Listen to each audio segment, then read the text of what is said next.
Your motivator YouTube channel में आपका स्वागत है। योर मोटिवेटर की पहली सीरीज भगवद गीता से हम शुरू कर रहे हैं। धृतराष्ट्र ने कहा, हे संजय, कुरुक्षेत्र की पवित्र भूमि पर युद्ध करने की इच्छा से एकत्रित होने के पश्चात मेरे और पांडु के पुत्रों ने क्या किया? स्पष्टीकरण। राजा धृतराष्ट्र जन्म से नेत्रहीन होने के अतिरिक्त आध्यात्मिक ज्ञान से भी वंचित था। अपने पुत्रों के प्रति अथाह मोह के कारण वह सत्यपथ से च्युत हो गया था और पांडवों के न्यायोचित राज्याधिकार को हड़पना चाहता था।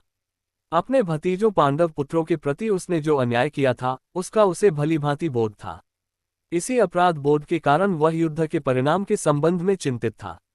इसलिए धृतराष्ट्र संजय से कुरुक्षेत्र की युद्धभूमि जहां युद्ध होने वाला था की घटनाओं के संबंध में जानकारी ले रहा था।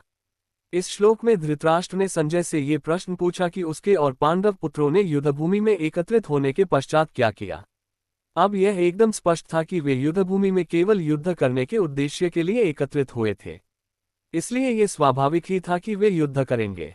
धृतराष्ट्र को ऐसा प्रश्न करने की आवश्यकता क्यों पड़ी कि उन्होंने युद्धभूमि में क्या किया?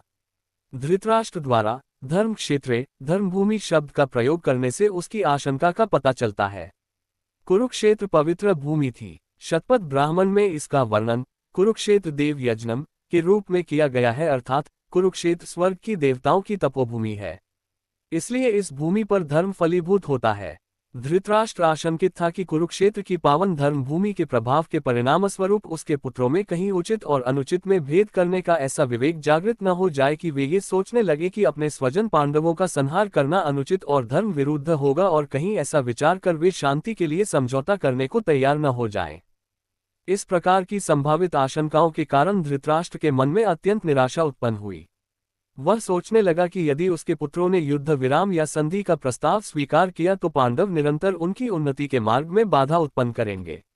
साथ ही साथ वह युद्ध के परिणामों के प्रति भी संदिग्ध था और अपने पुत्रों के उज्ज्वल भविष्य के प्रति सुनिश्चित होना चाहता था। इसलिए उसने संजय से कुरुक्षेत्र के युद्धस्थल में हो रही गतिविधियों के संबंध में पूछा, जहां दोनों पक्षों की सेनाएं एकत्रित हुई थीं। पूरा वीडियो देखने के लिए हम आपको धन्यवाद देते हैं।